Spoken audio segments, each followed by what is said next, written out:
de Matthieu. Matthieu chapitre 18, les versets 1 à 5. Je vais lire dans la version Louis II. Il est écrit ceci, Matthieu 18, versets 1 à 5. À ce moment, les disciples s'approchèrent de Jésus et dirent, « Qui donc est le plus grand dans le royaume des cieux ?» Jésus, ayant appelé un petit enfant, le plaça au milieu d'eux et dit, « Je vous le dis en vérité, si vous ne vous convertissez et si vous ne devenez comme les petits enfants, vous n'entrerez pas dans le royaume des cieux.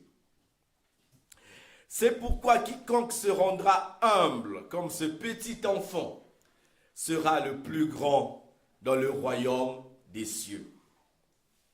Et quiconque reçoit en mon nom un petit enfant comme celui-ci me reçoit moi-même. »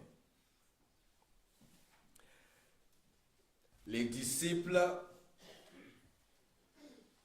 avaient une certaine préoccupation dans leur esprit, dans leur pensée.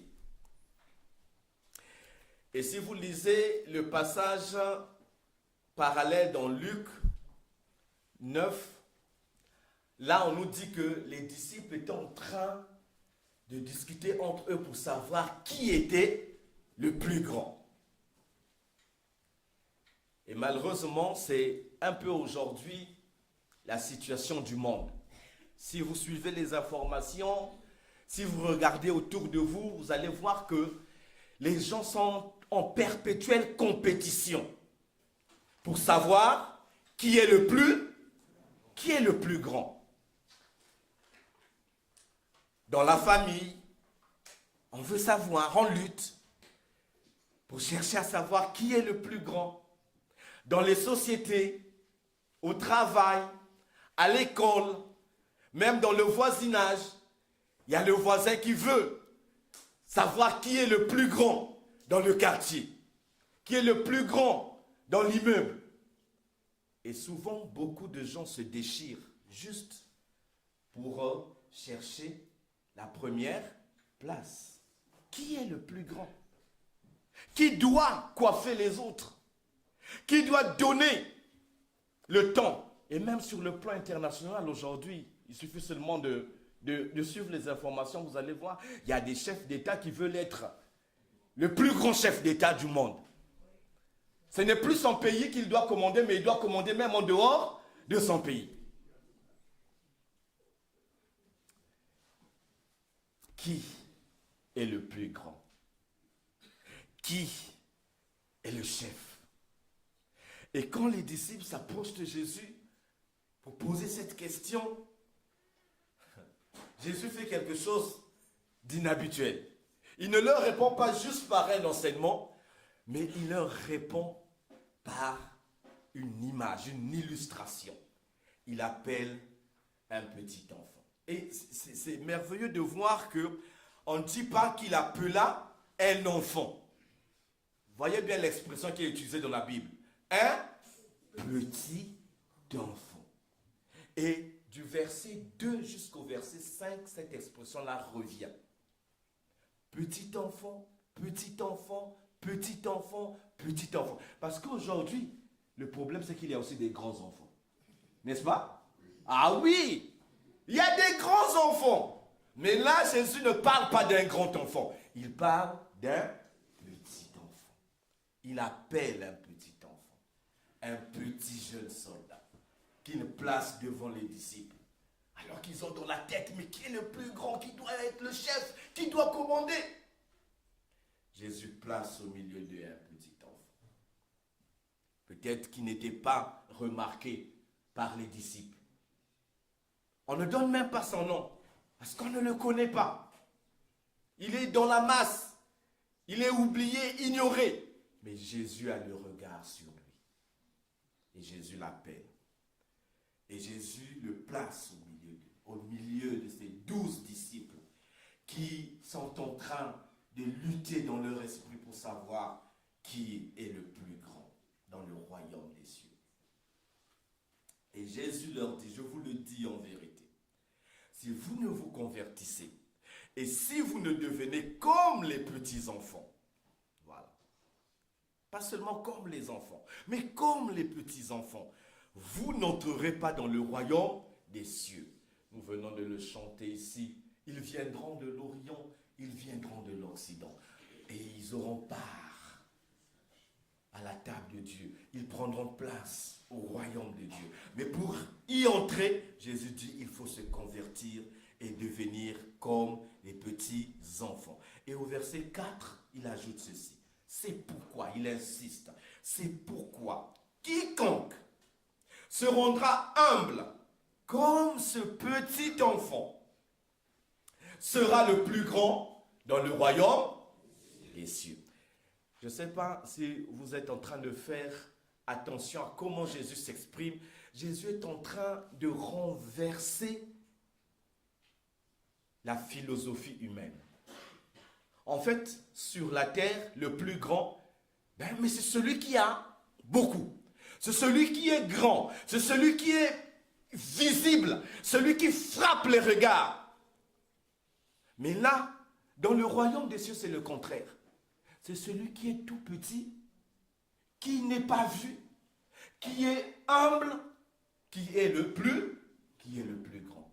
Mais dans la société, c'est quoi? Il faut avoir beaucoup d'argent, il faut avoir beaucoup de connaissances, il faut avoir beaucoup d'expérience, il faut avoir beaucoup d'instructions, de nombreux diplômes pour être grand. Mais dans le royaume des cieux, tes diplômes ne servent à rien. Tes connaissances ne servent à rien. Ton argent ne sert à rien. Et ici, le Seigneur nous appelle à une qualité essentielle. Quiconque se rendra humble. Et ici, le Seigneur ne dit pas quiconque est humble. Est-ce que vous suivez bien? Il ne dit pas quiconque est humble, mais il dit quiconque se rendra humble. Ça veut dire quoi? Que l'humilité ici n'est pas une humilité imposée, mais une humilité choisie. Une humilité décidée personnellement.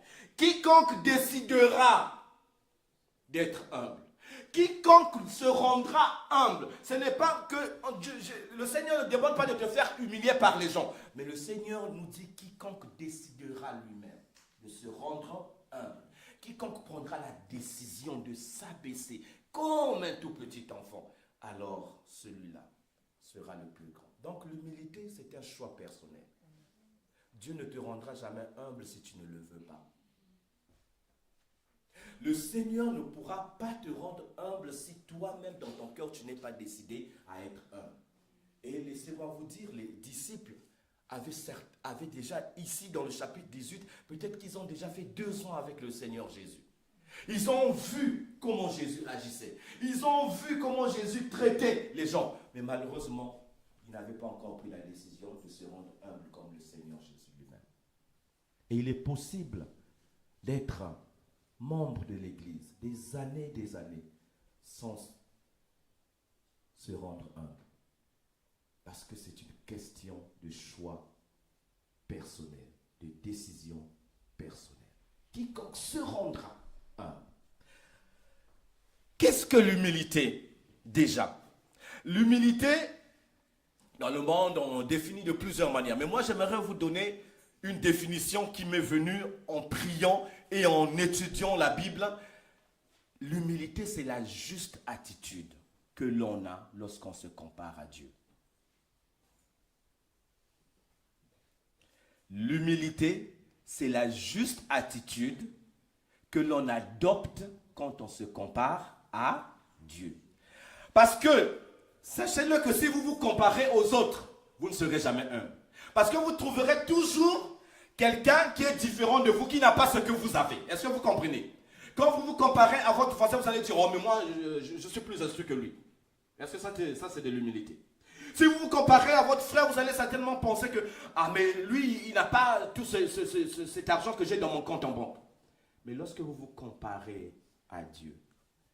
Vous prenez conscience de quoi? Que vous êtes tout petit, que vous êtes insignifiant, que vous n'avez rien. L'humilité ne consiste pas à se comparer aux autres. Lorsque tu te compares à Dieu, lorsque tu te vois sous la lumière que Dieu projette sur toi, tu te dis que moi je ne suis rien. Et c'est Dieu qui est tout. Je n'ai rien et Dieu, lui, il a tout. Je suis tout petit et Dieu, il est l'infiniment grand. Il n'est pas seulement le grand, mais il est l'infiniment grand. Je ne sais absolument rien, mais lui, Dieu, sait toutes choses. L'orgueil vient de ce que nous aimons nous comparer à nos semblables. Mais quand tu te compares au Seigneur, tu ne peux pas te vanter. Tu ne peux pas te glorifier. Nous sommes appelés à nous rendre humbles. Et j'aimerais, il y a beaucoup de choses qui peuvent être dites sur l'humilité. On peut passer tout un mois à enseigner sur l'humilité. Mais ce matin, j'aimerais juste attirer votre attention sur 3 domaines dans lesquels nous devons nous rendre humbles. La première des choses, c'est par rapport à la vie. Nous devons être humbles par rapport à la vie. La vie que nous avons, c'est un don de Dieu. Personne ne peut dire que s'il vit, c'est parce qu'il a fait quelque chose pour que Dieu lui donne la vie. Ou s'il vit, c'est parce qu'il le mérite. Personne ne mérite la vie. Tous nous avons reçu la vie comme un don de Dieu. Et c'est par la volonté de Dieu que nous continuons à vivre. Kétia vient de prier. Dormir et se réveiller n'est pas une habitude. C'est parce que Dieu décide que tu te réveilles, que tu vas te réveiller. Sinon, il peut à n'importe quel moment te retirer la vie. Sois humble par rapport à la vie. Tu existes, tu vis parce que Dieu l'a voulu. Et dans la Bible, il est clair, dans Apocalypse chapitre 4, le verset 11, il est dit, « Tu es digne, notre Seigneur et notre Dieu, de recevoir la gloire, l'honneur et la puissance, car tu as créé toutes choses. » Et écoutez la suite, « Et c'est par ta volonté qu'elles existent et qu'elles ont été créées. » Quand tu te réveilles le matin, ou quand tu respires, sache que c'est parce que Dieu le veut. C'est par la volonté de Dieu que tu respires, que tu es en vie. Donc ne te vante pas de la vie. Ceux qui sont morts ne sont pas pires que nous. Et ceux qui resteront après nous ne sont pas meilleurs que nous. La vie est un don de Dieu. Et dans la vie aussi, il faut faire attention à ne pas se vanter du lendemain.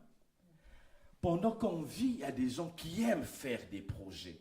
Et souvent, qui ont dans leur esprit déjà la conscience que demain, ils vont prouver aux autres qu'ils sont des grandes personnes. Attention. Ce matin, quand j'étais en train de méditer les Proverbes, au chapitre 27, le verset 1, il est dit, « Ne te vante pas du lendemain. » Ne te vante pas du lendemain. Parce que tu ne sais même pas encore que sera aujourd'hui. Mais il y a des gens qui se vantent déjà du lendemain. Tu sais ce que sera demain? Tu sais ce que sera le lundi prochain, le mardi prochain ou l'année prochaine? Et dans Jacques dit, je préfère qu'on puisse le lire, Jacques chapitre 4, à partir du verset 13. À vous maintenant qui dites aujourd'hui ou demain, nous irons dans telle ville, nous y passerons une année, nous trafiquerons et nous gagnerons. C'est-à-dire nous allons faire des affaires et ça va nous rapporter beaucoup d'argent. Au verset 14, vous qui ne savez pas ce qui arrivera demain. Car qu'est-ce que votre vie? Vous êtes une vapeur qui paraît pour un peu de temps et qui ensuite disparaît. Verset 15. Vous devriez dire au contraire, si Dieu le veut. Si Dieu le veut, nous vivrons et nous ferons ceci ou cela. Parce que notre vie est dans les mains du Seigneur. Il y a des gens qui font des plans, des projets sans tenir compte de la volonté de Dieu. Est-ce que tu as la maîtrise sur le lendemain? Est-ce que tu as la maîtrise sur le mois qui vient, sur l'année qui vient, sur les semaines qui viennent? Même quand on se réveille le matin, on ne sait pas comment se terminera la journée. Personne ne peut le prévoir. La vie est un don de Dieu. Sois humble par rapport à la vie. Et dans ton humilité, reconnais que si tu vis, c'est grâce à Dieu. Et tu dois honorer Dieu pour cette vie, mais aussi honorer Dieu pour la vie de tes frères et sœurs. Deuxième domaine dans lequel nous devons faire preuve d'humilité, c'est dans le domaine de nos talents et de nos dons. Lorsque Dieu nous a créés, quand Dieu nous crée, il nous crée avec des talents naturels. Des capacités qui naissent avec nous et qui se développent pendant que nous grandissons. Ça ne vient pas juste de la famille. Il y a des gens qui disent « j'ai hérité ça de la famille ». Mais quand tu repars, qui a créé le premier membre de ta famille? Ce n'est pas Dieu. Il est l'alpha. Oh, j'ai hérité ça de mon père, j'ai hérité ça de ma mère, j'ai hérité ceci de mon grand-père. Mais qui a créé ton grand-père? Vous n'avez rien hérité de vos pères ni de vos grands-pères. Vous avez tout reçu de Dieu. Les capacités que tu as, tu les as reçues de Dieu. Et à notre conversion, quand nous nous convertissons, quand nous donnons notre vie à Jésus-Christ, eh bien, qu'est-ce que Dieu fait? En dehors des talents naturels qu'il nous a fait, lors de notre création, il nous confie aussi un ou plusieurs dons spirituels. Parce qu'il ne faut jamais confondre les talents naturels et les dons spirituels. Les talents naturels nous sont donnés à la naissance par Dieu, mais les dons spirituels nous sont donnés à la nouvelle naissance. Un don spirituel, tu ne peux pas l'hériter de ta famille. Un don spirituel, tu ne peux pas l'acheter. Tu ne peux pas l'apprendre à l'école. Un don spirituel, c'est un charisme que Dieu t'accorde. Alors c'est faux de dire, allons apprendre à prophétiser. Allons apprendre à parler en langue. Allons apprendre à guérir les malades. Ça ne s'apprend pas. Un don spirituel, c'est Dieu qui le donne par son esprit. Mais quand tu les possèdes, tu n'as pas à te vanter. Parce que personne d'entre nous n'est jamais allé passer un examen dans l'école de l'Esprit Saint pour avoir un don. Ça n'est pas un mérite, un don spirituel. C'est une grâce. Dans 1 Corinthiens chapitre 4, le verset 7, vous connaissez bien l'église de Corinthe. C'était une très bonne église où les croyants avaient beaucoup de dons. Mais leur problème, c'est qu'ils se glorifiaient de leurs dons. Ils se vantaient de leurs dons. C'était des chrétiens pleins d'orgueil. Mais là, l'apôtre Paul écrit dans le chapitre 4, le verset 7, il leur dit, « Car qui est-ce qui te distingue? Qui est-ce qui te distingue? Qu'as-tu que tu n'aies reçu? Pourquoi te glorifies-tu comme si tu ne l'avais pas reçu? » 1 Corinthiens chapitre 4, verset 7. Qu'est-ce qui te distingue des autres? Pourquoi tu te glorifies alors ce que tu as, tu l'as reçu? Tu n'as pas gagné, tu n'as pas mérité, mais c'est Dieu qui t'en a fait don par sa grâce. Combien d'entre nous parfois, parce que Dieu nous a donné le don de la louange, nous nous glorifions. Ah mais si je ne chante pas, ils ne pourront rien. c'est moi qui chante mieux. Dieu t'a donné le don de diriger. Ah, moi, quand je ne suis pas là, les choses ne marchent pas. Je suis le chef indispensable. On ne peut pas se passer de moi. Je suis le meilleur soliste dans cette fanfare. Si je ne joue pas, il n'y a rien de bon. Eh, mes chers frères et sœurs, qu'est-ce que tu n'as pas reçu? Qu'est-ce que tu n'as pas reçu? Vous savez quoi? Le Seigneur, il est tellement bon. Quand tu nous fais des dons, il ne les enlève pas. Les dons de Dieu sont irrévocables. Mais qu'est-ce que Dieu peut faire? Dieu peut rendre ton don inefficace. Tu l'as toujours, mais il ne produit plus rien. Dieu le rend infructueux, inefficace, parce que Dieu accorde plus de grâce à ceux qui sont humbles. Donc, sois humble par rapport aux dons et aux talents que tu as. Parce que si le Seigneur voulait, il placerait devant toi des gens qui ont plus de dons et plus de talents que toi. Mais de toutes les façons, tu n'as pas à te comparer aux autres. Compare-toi à Dieu. Est-ce que tu as plus de dons que Dieu? Est-ce que tu as plus de talents que Dieu? Est-ce que si Dieu ne t'avait pas donné ce que tu as, tu aurais ce que tu as aujourd'hui? Sois humble. Et troisième domaine, sois humble par rapport à tes faiblesses. On a souvent tendance à justifier nos faiblesses. Soit on les justifie, soit on les nie. Hein? On vit dans le déni. La justification, c'est quoi? Oh, mais ça, je ne suis pas coupable. Ce n'est pas ma faute. C'est la faute à mes parents. Hein? Tout ça, ce sont mes parents. Ça vient de notre famille. C'est ta famille qui t'a demandé d'aller commettre l'adultère, d'aller voler, d'être malhonnête au travail. C'est ta famille. Ce sont des choix personnels. Tu as des faiblesses. Tu les justifies. Oh, mais ici, tout le monde fait ça. Donc moi aussi, je suis tout le monde. Mais jamais dans ton acte de naissance, on avait écrit tout le monde. Il y a quelqu'un qui s'appelle ici tout le monde. Ah.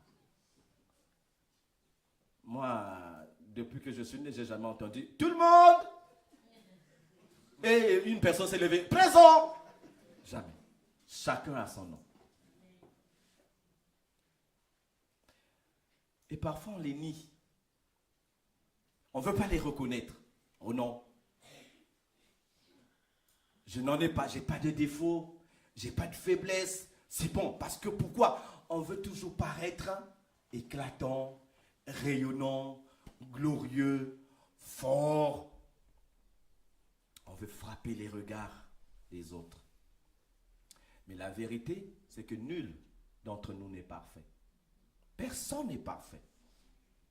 La perfection n'est pas d'ici. Tant qu'on vit sur terre, on sera des êtres imparfaits. Il n'y a qu'un seul être qui est parfait. C'est Dieu. Nous croyons qu'il y a un seul Dieu, infiniment parfait. Notre deuxième article de foi. Infiniment parfait.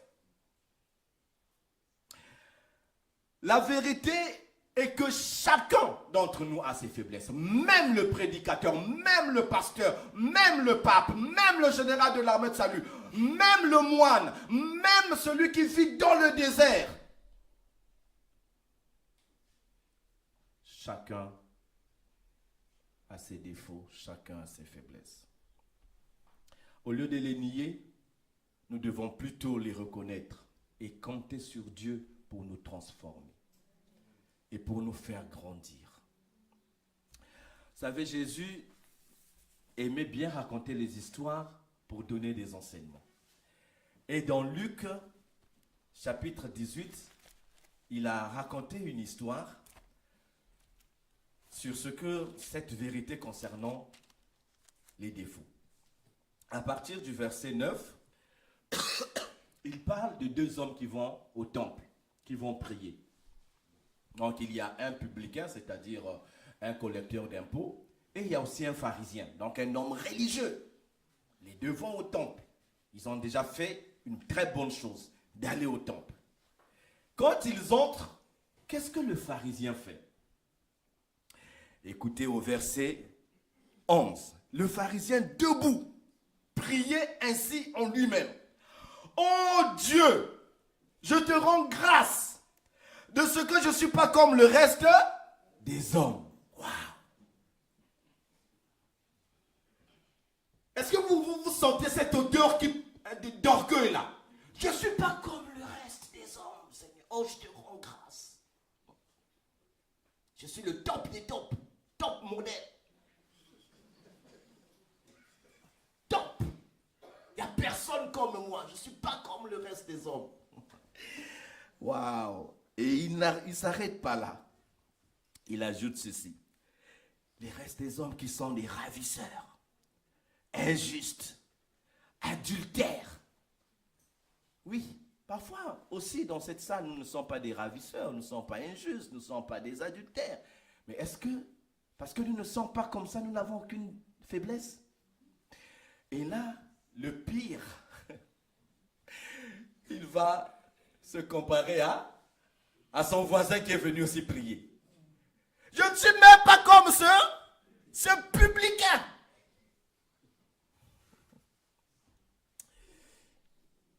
Et au verset 12, il cite ses exploits. Je jeûne 2 fois par semaine. Je donne la dîme de tous mes revenus. Est-ce que vous voyez une prière qui est centrée sur le moi? Je. Aucune faiblesse. Pour ce pharisien, tout ce qu'il fait est bien. Il fait des bonnes choses et il est une bonne personne. Mais le pharisien et le publicain qui est à côté, qu'est-ce qu'il fait? Il reconnaît qu'il est en présence d'un Dieu saint. Et il n'ose même pas lever les yeux vers le ciel. On nous dit qu'il se frappait la poitrine en disant, « Oh Dieu, sois apaisé envers moi qui suis un pécheur. »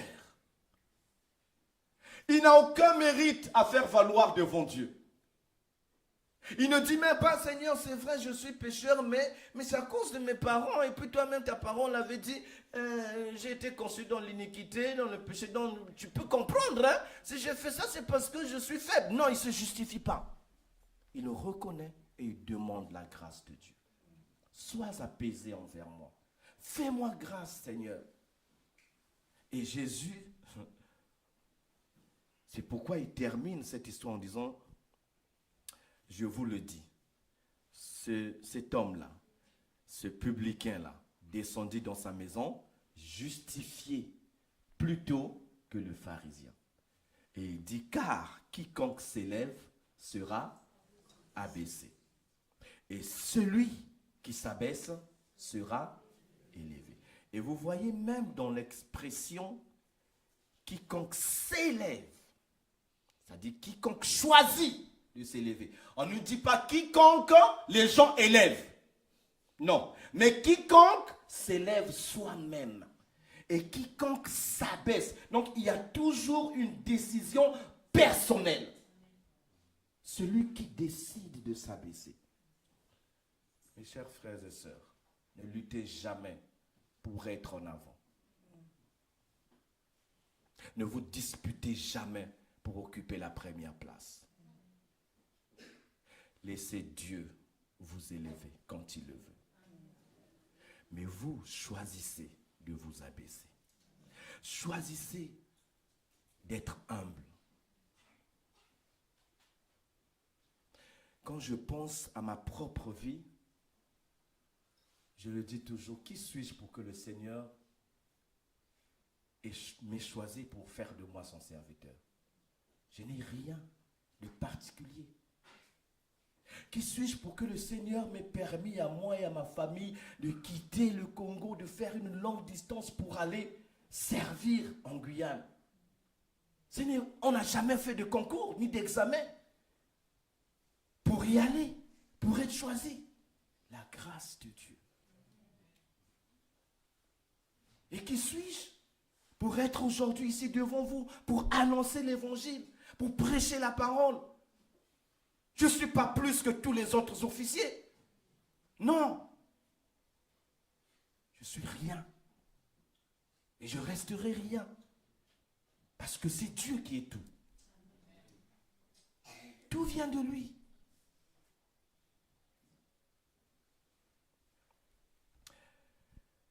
Deux bénédictions qui accompagnent l'humilité. L'humilité nous dispose à recevoir les grâces de Dieu. Lorsqu'on se rend humble, en fait, on prend une position qui permet à Dieu de déverser sa grâce sur nous. Je vais vous donner juste une image pour que vous compreniez ça. Lorsqu'il pleut et que vous marchez dans la rue, je vous demande un peu à rentrer dans une vision de deux différents sols. Il y a un sol montagneux. Hein? Vous voyez devant vous un sol montagneux, une petite colline, ou encore un dos d'âne, comme on a l'habitude de le dire sur les voies goudronnées. Et à côté, pensez à un nid de poule, une petite fosse. Quelle est la partie du sol qui reçoit de l'eau? Hein? C'est la partie qui est creuse, n'est-ce pas? Mais la partie qui est gonflée là. Est-ce qu'elle porte en elle l'eau? L'orgueil éloigne les grâces de Dieu. Mais l'humilité nous dispose à recevoir les grâces de Dieu. Dans Proverbes, chapitre 3, verset 34, il est écrit ceci, Proverbe 3, 34, il se moque des moqueurs, c'est Dieu, hein? Il se moque des moqueurs, mais il fait grâce aux humbles. Il fait grâce aux humbles. Et cette parole a été citée aussi dans Jacques chapitre 4, le verset 6. Dieu résiste aux orgueilleux, mais il fait grâce aux humbles. Quand tu te rends humble, Dieu multiplie ses grâces dans ta vie. Parfois même au moment où tu ne t'y attends pas, c'est à ce moment-là que la réussite arrive. C'est à ce moment-là que la victoire arrive. C'est à ce moment-là que la croissance arrive. Parce que l'humilité te donne la possibilité de laisser Dieu agir dans ta vie. Et l'humilité, c'est cette attitude qui te permet de ne compter que sur Dieu. Alors que l'orgueil ne te fait compter que sur toi-même, sur tes compétences. Et la deuxième bénédiction, qui est toujours dans les proverbes, il est écrit dans le proverbe 15, le verset 33, l'humilité précède la gloire. L'humilité précède la gloire. Proverbe 15, 33. La crainte de l'Éternel enseigne la sagesse et l'humilité précède la gloire. La gloire, c'est quoi? La gloire, c'est la manifestation de la puissance de Dieu. C'est l'humilité qui nous ouvre la porte de l'élévation spirituelle. Ici, il ne s'agit pas de devenir prospère financièrement. Tu peux ne pas être riche, tu peux ne pas être le chef de ta société. Mais quand tu es humble, le Seigneur t'élève spirituellement. Le Seigneur t'accorde de nouvelles révélations de lui-même, de sa parole. Tu deviens une bénédiction pour ta famille. Tu deviens une bénédiction pour la communauté. Tu deviens une bénédiction pour le monde. Vous devenez comme un Joseph, vers qui les gens viennent pour chercher conseil, pour trouver la paix, la joie, la bénédiction, la consolation, le réconfort. Joseph en prison, humble. Même quand on a dit, mais on nous a dit que tu es capable de révéler les songes, de donner l'interprétation. Il a dit non, ce n'est pas moi, mais c'est Dieu qui est capable d'interpréter les songes. Et c'est lui qui dira au Pharaon ce qu'il a rêvé. Il y a des gens parfois qui ne savent pas reconnaître que le don qu'il a, c'est le don de Dieu. Et il dit, oui, ça, je peux, j'ai de l'habitude. Tu as l'habitude. Il ne faut pas avoir l'habitude, il faut avoir l'attitude.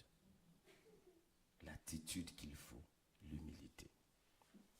Et pour terminer ce message, j'aimerais vous inviter à contempler Jésus dans son humilité, qui est décrite dans Philippiens chapitre 2, les versets 5 à 9. Philippiens chapitre 2, à partir du verset 5.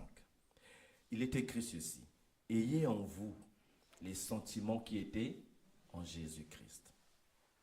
Existant en forme de Dieu, il n'a point regardé son égalité avec Dieu comme une proie à arracher. Ça veut dire quoi? Jésus était Dieu.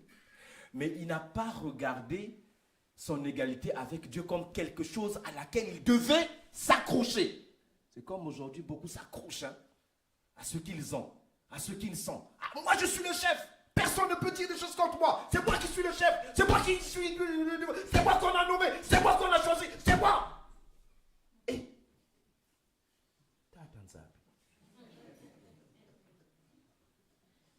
il n'a pas, quand il était sur terre, vous n'avez jamais vu, Jésus n'a jamais dit, mais c'est moi qui suis le Fils de Dieu. Qu'est-ce que vous voulez dire là? Je peux vous envoyer le feu pour descendre sur vous. Même ses disciples lui avaient dit, quelque part, est-ce que nous devons demander le feu qu'il descende cette ville? Jésus a dit non, je ne suis pas venu pour faire que les gens périssent. Mais moi, je suis venu donner la vie. Là où on le rejetait, il continuait son chemin. Il ne s'est jamais accroché. Et ensuite, au verset 7, mais il s'est dépouillé. On ne l'a pas dépouillé, mais il s'est dépouillé. Il a enlevé sa veste de Dieu. Il s'est dépouillé lui-même en prenant une forme de serviteur, en devenant semblable aux hommes. Et il a paru comme un vrai homme. Voilà notre exemple. C'est Jésus qui était Dieu. Il est descendu. Il a accepté. Il s'est lui-même porté volontaire. Il s'est dépouillé de la gloire divine. Il est venu naître dans ce monde. Noël nous rappelle toujours cet événement-là. Et où est-ce qu'il est né? Nous connaissons tous l'histoire. Et dans quelle famille il a grandi? Nous connaissons tous l'histoire. Comment il était vêtu? Nous connaissons tous la Bible. Il y avait même des moments où il n'avait nulle part où passer la nuit. Parfois, il manquait même de l'argent. Dans son groupe, il n'avait rien à manger. Une fois, Pierre dit, mais qu'allons-nous faire? Jésus dit, mais va lancer la maison à la mer. Le premier poisson que tu vas tirer, tu ouvres son estomac, tu trouveras une pièce d'argent et tu iras payer notre impôt. Il s'est humilié lui-même. Il a paru comme un vrai homme. Et au verset 8, il s'est humilié lui-même. Et non seulement dans la vie, mais il s'est humilié jusqu'à la mort.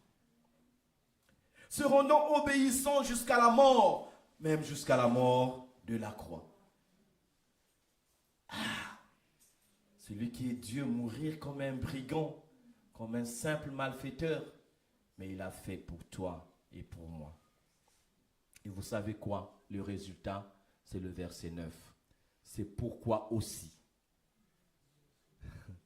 C'est pourquoi aussi Dieu l'a.